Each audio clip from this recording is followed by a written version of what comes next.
মৃত্যু ব্যক্তির নামে ইসালে সওয়াব করা যাবে কি যাবে না, যাকে আমাদের পরিভাষায় অনেক জায়গাতে 40 চাহরম বলা হয়। মানে 4 দিনে করলে চাহরম, 40 দিনে করলে 40।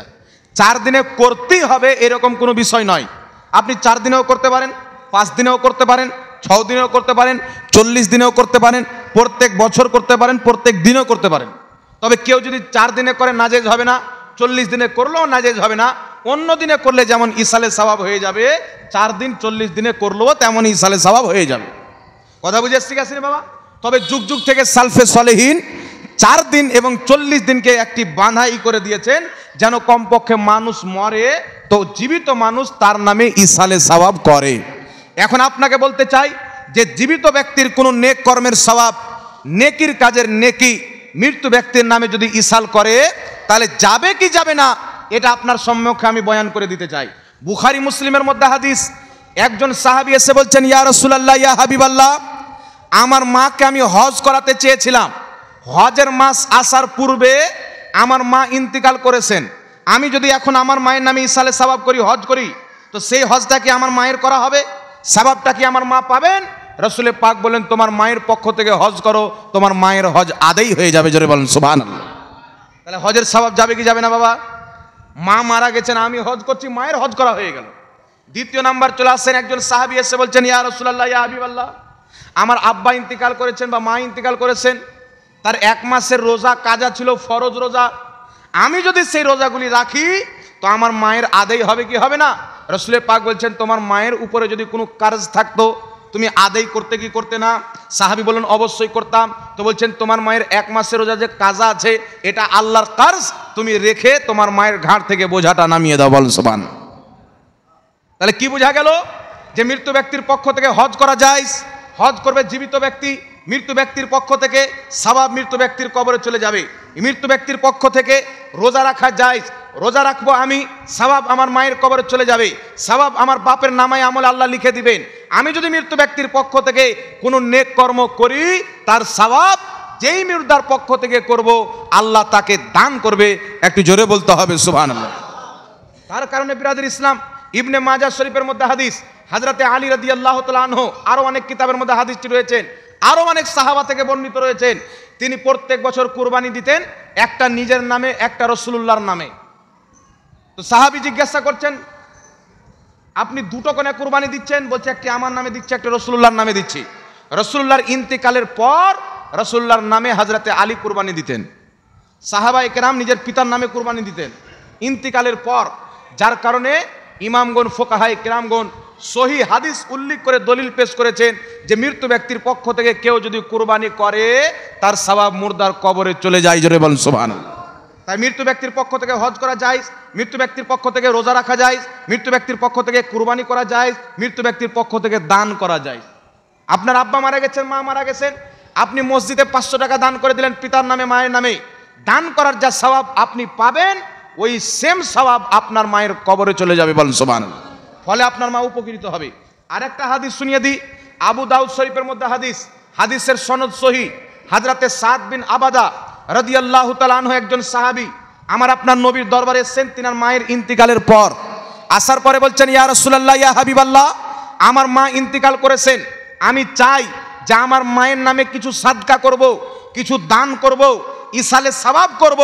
তো আমি যদি আমার মায়ের পক্ষ থেকে কোনো কাজ করি তো আমার মায়ের জন্য সেটা ভালো হবে কি হবে না, উপকারিত হবে কি হবে না? রাসূল পাক বলেন, অবশ্যই হবে। ইয়া রাসূলুল্লাহ, কি সাদকা করব? রাসূল পাক বলছেন, তোমার মায়ের নামে পানি সাদকা করো, পানি সাদকা করো। সাদ বিন আবাদা রাদিয়াল্লাহু তাআলা আনহু একটি কূপ মায়ের নামে দান করে দিলেন, আর বলা হলো, হাদিহি লি উম্মে সাদ, এই কূপটা হচ্ছে হযরতে সাদের মায়ের জন্য। অর্থাৎ মায়ের নামে কূপ দান করে দিলেন, পৃথিবীর মানুষ পানি পান করবে, সওয়াব তিনার মায়ের কবরে চলে যাবে। বলেন সুবহানাল্লাহ। তো সাহাবায়ে কেরাম মায়ের নামে মানুষকে পানি পান করিয়েছেন। তাহলে মায়ের নামে কেউ যদি মানুষকে খাবার খাওয়ায়, আর জোরে বলতে হবে বাবা, পানি পান করিয়ে যদি সওয়াবটা মায়ের কবরে চলে যায়, তাহলে এখান থেকে বোঝা গেল প্রত্যেক হালাল বস্তু যেটা শরীয়তে খাওয়া যায়, পিতামাতার পক্ষ থেকে, আত্মীয় স্বজনের পক্ষ থেকে কেউ যদি মানুষকে খাবার খাওয়ায়, কেউ যদি মানুষকে পানি পান করায়, কেউ যদি মানুষকে শরবত পান করায়, এই প্রত্যেকটার সওয়াব পিতা মাতার কবরে আমার আল্লাহ পাঠিয়ে দিবে। জোরে বলেন সুবহানাল্লাহ। আরেকটি হাদিস শুনিয়ে দিই, হিলিয়াতুল আউলিয়ার মধ্যে সহিহ সনদে হাদিস বর্ণিত, ইমাম জালালউদ্দিন সিউতি আল হাবিলিল ফাতাওয়া প্রথম খণ্ডের মধ্যে হাদিসটি উল্লেখ করেছেন। হাদিসটি উল্লেখ করে বলছেন ওয়া রিজালুহু রিজালুস সহিহ, এই হাদিসের সমস্ত বর্ণনাকারী সহিহ বর্ণনাকারী, জোরে বলেন সুবহানাল্লাহ। বিশ্ববিখ্যাত তাবী হযরতে তাউস রাহমাতুল্লাহ আলাইহি বলছেন, আমাদের জামানায় এবং সাহাবায়ে কেরামের জামানায় ইন্নাল মাউতা ইয়াফতানুনা ফি কুবুরিহিম সাবআ ফাকানু ইস্তাহিব্বুনা আইয়াতআমা আনহুম তিলকাল আইয়াম। আমাদের জামানায়, সাহাবাদের জামানায় যদি কোনো মানুষ মারা যেত, আমাদের ধারণা ছিল সেই মানুষ 7 দিন পর্যন্ত নিজের কবরে কঠিন অবস্থায় থাকে। তার কারণে আমরা এবং সাহাবায়ে কেরাম 7 দিন পর্যন্ত ওই মৃত্যু ব্যক্তির নামে মানুষকে খাওয়া দাওয়া করাতাম। জোরে হবে না সুবহানাল্লাহ? সাহাবায়ে কেরাম এবং তাবেঈনগণ মৃত্যু ব্যক্তির নামে মানুষকে 7 দিন পর্যন্ত খাওয়া দাওয়া করাতেন। কেন করাতেন? মৃত্যু ব্যক্তির পক্ষ থেকে জীবিত ব্যক্তিকে খাওয়া দাওয়া করিয়ে তার সওয়াব যদি মৃত্যু ব্যক্তির নামে বকশে দেওয়া হয়, আল্লাহ তার কবর থেকে ফিতনাকে দূর করে দেয়, আযাবকে উঠিয়ে নেয়, জান্নাতের দরজা খুলে দেয়। জোরে বলেন সুবহান। আপনারা বলেন তো বাবা, সাহাবায়ে কেরাম মা বাপের পক্ষ থেকে, মৃত্যু ব্যক্তির পক্ষ থেকে হজ করেছেন, হজের সওয়াব মুর্দার কবরে যায়। রোজা রেখেছেন, রোজার সওয়াব মুর্দার কবরে যায়। পানি পান করিয়েছেন, পানি পান করার সওয়াব মুর্দার কবরে যায়। খাবার খাইয়েছেন, খাবার খাওয়ানোর সওয়াব মুর্দার কবরে যায়। তাহলে কেউ যদি পিতামাতার ইন্তেকালের 4 দিন পর, 40 দিন পর, 20 দিন পর যখন তার ইচ্ছা করবে মা বাপের পক্ষ থেকে যদি আল্লাহর মাখলুককে খাওয়া দাওয়া করায়, এটা জায়েজ হবে না নাজায়েজ হবে? কথা বলেন। যেই কাজটা সাহাবা করেছেন ওটা নাজায়েজ হবে?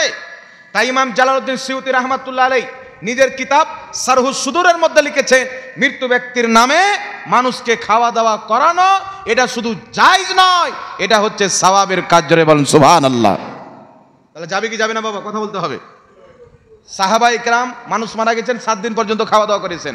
তাই সাহাবায়ে কেরামের যুগ থেকে চলে আসে, মানুষ মারা যায় 4 দিন পর, 5 দিন পর, 40 দিন পর, বছর বছর।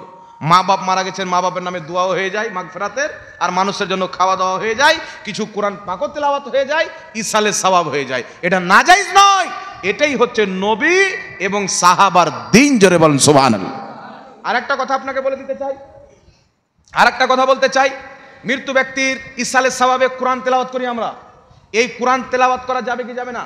কিছু মৌলবি আছেন বাংলাদেশে, একজনের বক্তব্য শুনলাম, তিনাকে প্রশ্ন করা হলো যে মানুষজন একত্রিত হয়ে কোরআন তেলাওয়াত করা যাবে কি যাবে না?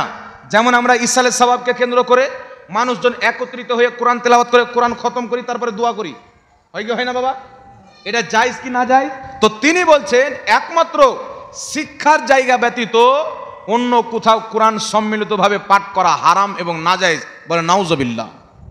কিন্তু বিরাদর ইসলাম সুনানুদ দারমির মধ্যে হাদিস, যে হাদিসকে ইমাম নববী আল আজকার কিতাবের মধ্যে উল্লেখ করে বলছেন হাজা হাদিসুন সহিহুন, এই হাদিসের সনদ সহিহ। নবীর সাহাবায়ে কেরাম নিজের জামানাতে যেই সাহাবাগণ কোরআন তেলাওয়াত করতে জানতেন তাদেরকে একত্রিত করতেন, একত্রিত করার পর তারা কোরআন তেলাওয়াত করে কোরআন খতম করতেন। কোরআন খতম করার পর তারা আল্লাহর কাছে দোয়া করতেন। সাহাবী বলেন কোরআন খতম করার পর দোয়া কবুল হয়ে যায়। জোরে বলেন সুবহানাল্লাহ। তাই মানুষজনকে জমা করে কোরআন তেলাওয়াত করা এটা আজকে কোনো মৌলবি তৈরি করেননি, 200-300 বছর পূর্বে নয়, 1450 বছর পূর্বে নবী এবং সাহাবার যুগ থেকে মুসলমানের মধ্যে এই কর্ম চলে আসছে। একটু জোরে বলতে হবে সুবহানাল্লাহ। তাই ইসালে সওয়াবকে কেন্দ্র করে হোক, মিলাদুন নবীকে কেন্দ্র করে হোক, সওয়াবের উদ্দেশ্যে হোক বা দুয়ার জন্য হোক, যারা কোরআন তেলাওয়াত করতে জানেন সবাই মিলে বসে কেউ 1 পারা, কেউ 2 পারা, কেউ 3 পারা, কেউ 4 পারা পাঠ করে কোরআন খতম করা, এটা হচ্ছে সুন্নাতে সাহাবা। এবং তারপরে যে দোয়া করবেন ওই দোয়াটা কবুল হবে, এই কথাও হচ্ছে নবীর সাহাবার কথা। একটু জোরে বলতে হবে সুবহানাল্লাহ। তাই পিতামাতার ইন্তেকালের পর ইসালে সওয়াবের জন্য গ্রামে যারা কোরআন তেলাওয়াত করতে জানে তাদেরকে মসজিদে বসিয়ে বা বাড়িতে ডেকে কেউ যদি কোরআন তেলাওয়াত করে এটা নাজায়েজ হবে না, সাহাবার কর্মর উপরে আমল হয়ে যাবে। আর আমার নবী বলেছেন মা আনা আলাইহি ওয়া আসহাবি, যে আমার সাহাবার তরিকাতে চলবে তারাই হবে জান্নাতি। জোরে বলেন সুবহানাল্লাহ। তো যেই ব্যক্তি সাহাবার তরিকাকে হারাম বলবে ও জান্নাতি হবে?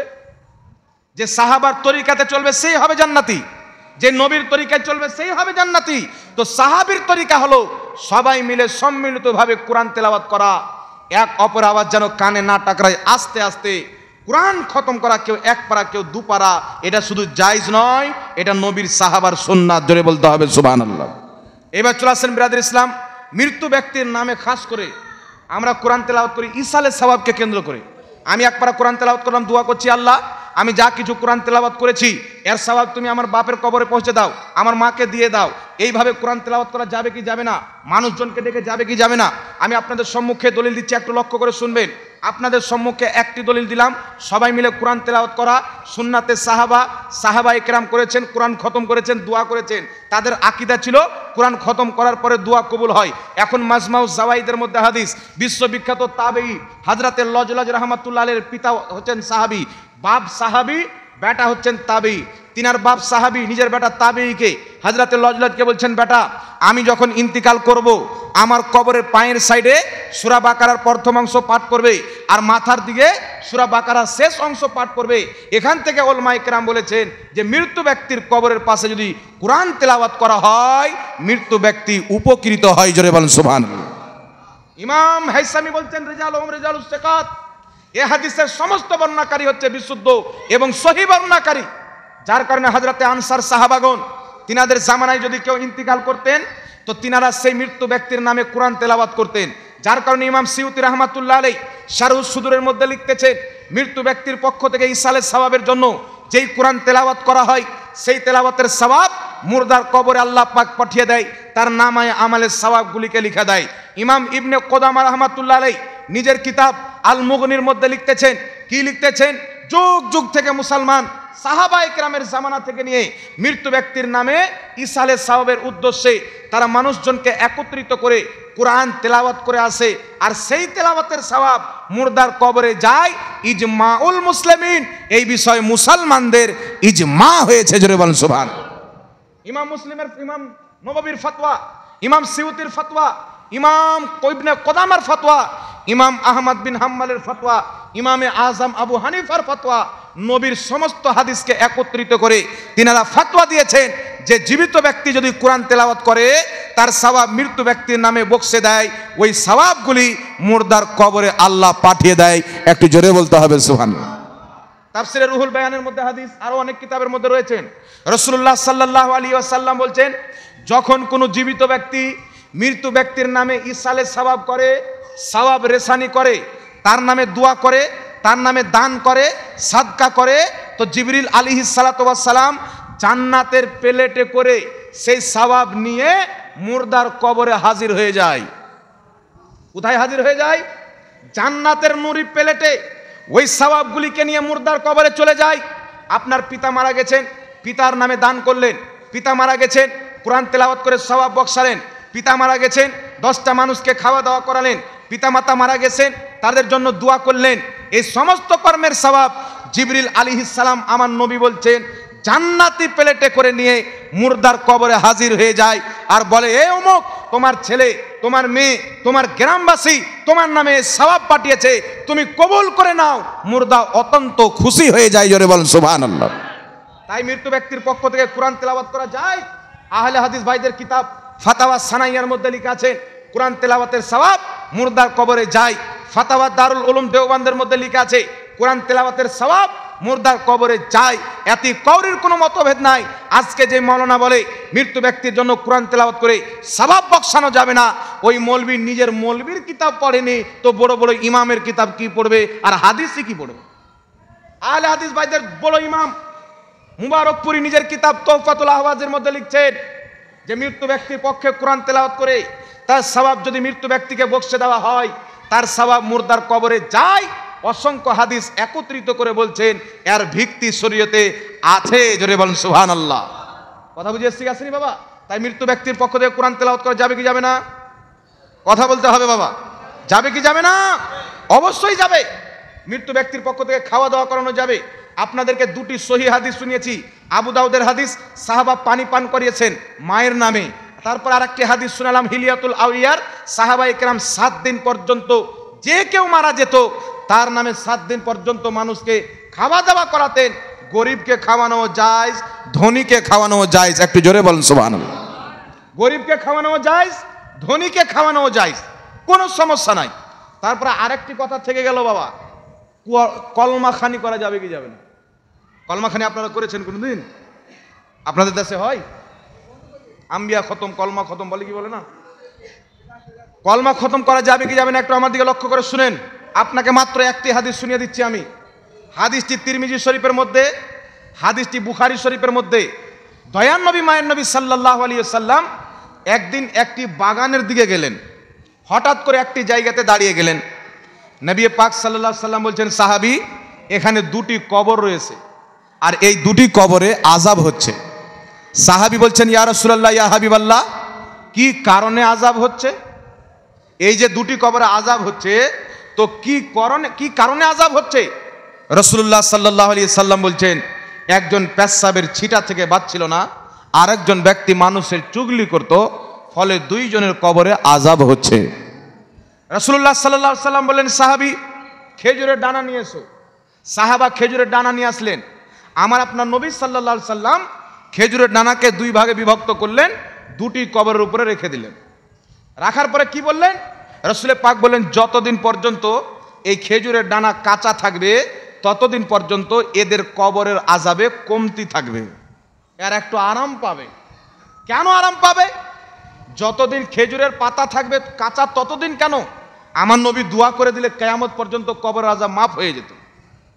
কিন্তু নবী খেজুরের পাতার সাথে নিসবত করে দিলেন আর বললেন কি, যতদিন পর্যন্ত খেজুরের পাতা কাঁচা থাকবে ততদিন পর্যন্ত এদের আযাবে কমতি থাকবে। কারণটি কি? কারণ আমি বয়ান করব না।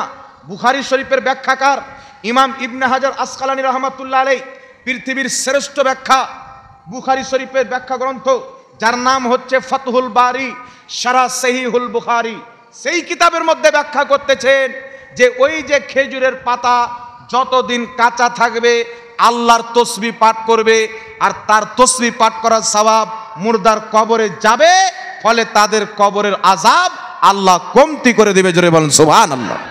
কারণ আল্লাহ বলেছেন, সাব্বাহা লিল্লাহি মা ফিস সামাওয়াতি ওয়াল আরদ, জমিন আসমানে যা কিছু আছে আল্লাহর তসবিহ পাঠ করে। তো ওই খেজুরের পাতা যতদিন কাঁচা থাকবে তার মধ্যে জান থাকবে, আল্লাহর তসবিহ পাঠ করবে, আর সেই তসবিহ পাঠের সওয়াব মুর্দার কবরে যাবে, ফলে মুর্দার আযাবে কমতি থাকবে। এটা আমার নবী বলেছেন। জোরে বলেন সুবহানাল্লাহ। তো ইমাম ইবনে হাজার আসকালানী বলছেন, আরেকজন বুখারী শরীফের ব্যাখ্যাকার ইমাম বদরুদ্দিন আইনি বুখারী শরীফের সারা উমদাতুল কারীর মধ্যে লিখছেন, যদি খেজুরের পাতার পাঠ করা তসবিতে, খেজুরের ডানার পাঠ করা তসবিতে যদি মুর্দার কবরে আযাবে কমতি হয়ে যায়, তো কোনো মানুষ যখন নিজের আত্মীয় স্বজনের নামে, নিজের কোনো মুসলমান ভাইয়ের নামে কোরআন তেলাওয়াত করবে, তসবিহ তাহলিল করবে, কলমাখানি করবে, তো খেজুরের ডানার তসবিহ পাঠ করাতে আযাবে কমতি হয়েছে, মানুষের পাঠ করা তসবিতে তার আযাবকে আল্লাহ ক্ষমা করে দিতে পারে। জোরে বলেন সুবহানাল্লাহ। কথা বুঝতে পেরেছেন কি পারেননি বাবা?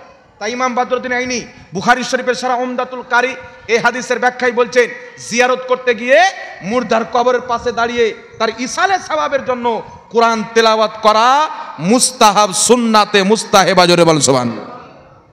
তাহলে বলেন তো বাবা, খেজুরের পাতা যদি তসবিহ পাঠ করে, তার পাঠ করা তসবিতে যদি মুর্দার আযাবে কমতি হয়ে যায়, তাহলে আল্লাহর সৃষ্টিতে সর্বশ্রেষ্ঠ মানুষ, আশরাফুল মাখলুকাত কোনো গাছগাছালি নয়, আশরাফুল মাখলুকাত হচ্ছে আমরা মানব জাতি।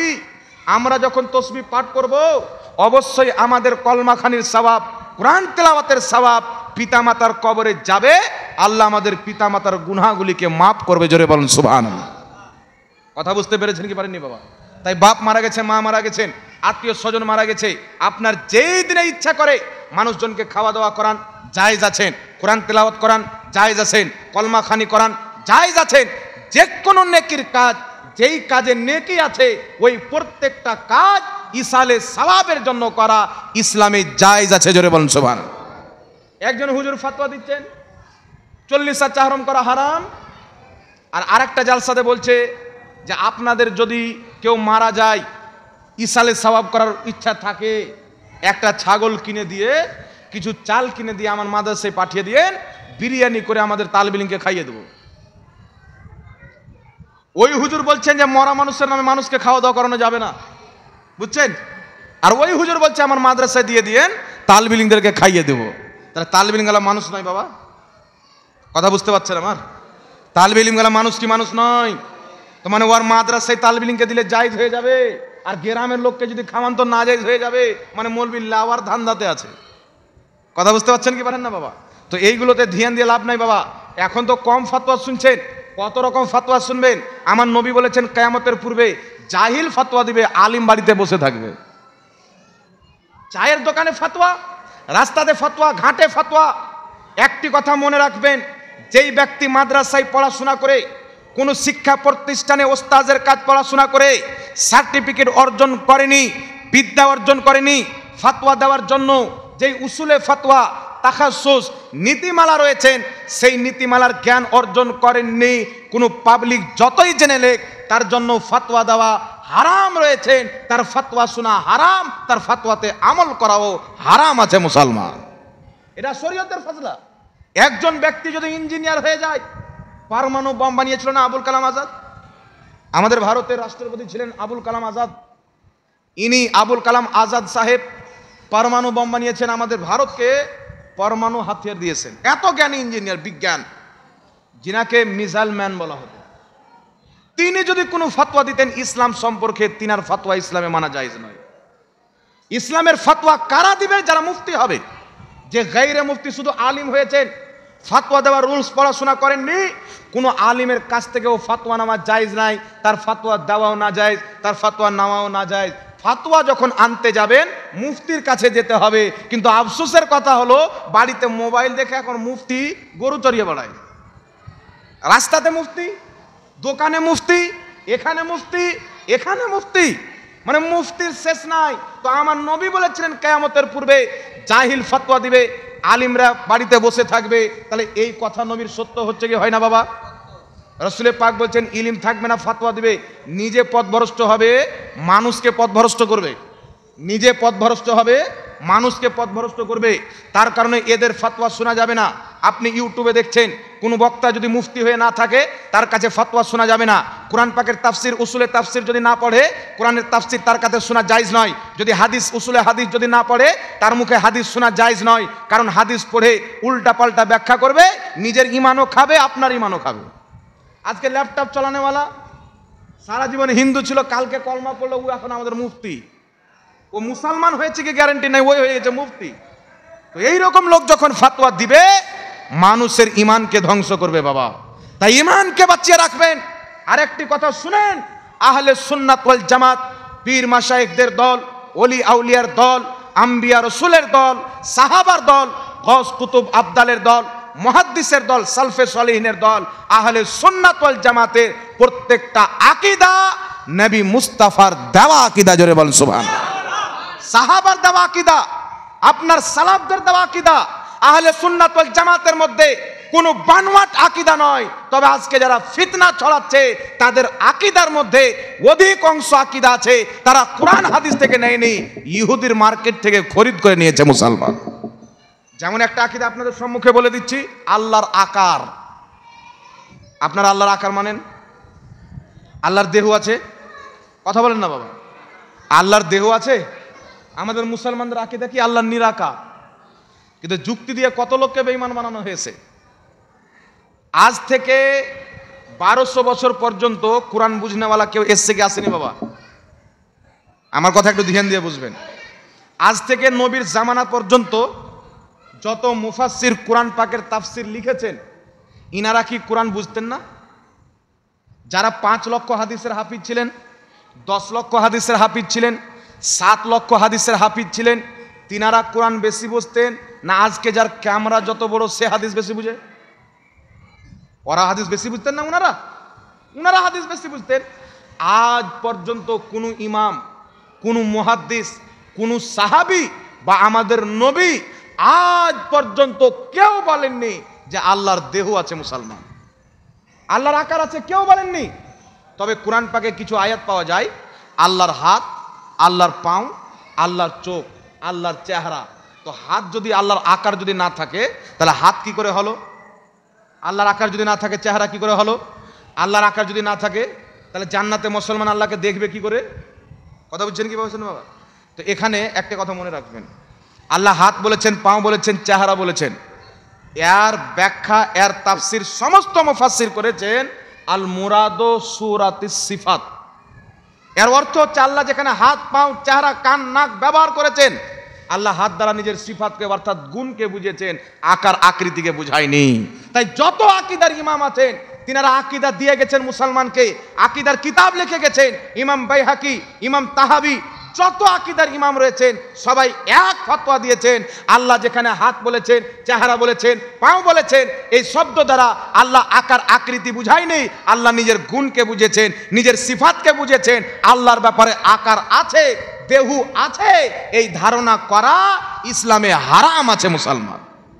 এটা ইসলামের আকীদা নয় যে আল্লাহর আকার আছে, আল্লাহর দেহু আছে। তাই ইমাম মাতুরিদি রাহমাতুল্লাহ আলাইহি তাফসিরে মাতুরিদির মধ্যে লিখেছেন, শারা কায়দা নাসাফের মধ্যে লেখা আছেন, ইমাম ইবনে হাজার আসকালানি ফাতহুল বারির মধ্যে লিখেছেন, ইমাম নববী রাহমাতুল্লাহ আলাইহি নিজের কিতাব সাহিহ মুসলিমের মধ্যে লিখেছেন। কি লিখেছেন? লা ইয়াজুজু আলাইহি সুবহানাহু তাআলা তাজাসসুমু, আল্লাহ সুবহানাহু তাআলার জন্য দেহু আছে ধারণা করা লা ইয়াজুজু নাজায়েজ এবং হারাম আছে। এই আকীদা মুসলমানদের নয়, এই আকীদা হলো অমুসলিমদের মুসলমান। কথা বুঝতে পেরেছেন বাবা? কিন্তু এখন মুসলমানের মধ্যে আল্লাহর আকার আছে, আকীদা ভরা হয় কি হয় না? এই আকীদা মুসলমানকে বলা হয় কি হয় না? অনেক মৌলবি বয়ান করে কি করে না? তাই এই নতুন আকীদা তালাক দিতে হবে। প্রত্যেক নতুন আকীদা হচ্ছে বিদআত। পুরাতন আকীদা নবী মুস্তাফার যুগ থেকে যেটা চলে আসছে আল্লাহ নিরাকার, সেই আকীদার প্রতি আমাদেরকে প্রতিষ্ঠিত থাকতে হবে। কেউ যদি আল্লাহর আকার মানে ওই ব্যক্তি পথভ্রষ্ট জাহান্নামী, তার থেকে নিজের ঈমানকে বাঁচাতে হবে মুসলমান। কথা বুঝতে পেরেছেন কি পারেননি বাবা? আল্লাহ আপনাদেরকে বুঝার তৌফিক দান করুক। এই জন্য বাবা ইসলামে জ্ঞান শিখা ফরজ করা হয়েছে। আল্লাহ কোরআন পাকে বলছেন, কুল হাল ইয়াস্তাবিল্লাযীনা ইয়ালামুনা ওয়াল্লাযীনা লা ইয়ালামুন। আল্লাহ বলছেন মাহবুব তুমি বলো, কি বলো? যারা জানে এবং যারা জানে না দুইজন কি সমান? অর্থাৎ যারা ইলমওয়ালা শিক্ষিত আর যারা অশিক্ষিত দুইজন কি সমান? প্রত্যেক মুফাসসির বলছেন লা ইয়াস্তাবি, দুইজন কোনোদিন সমান হতে পারে না। জোরে বলেন সুবহান।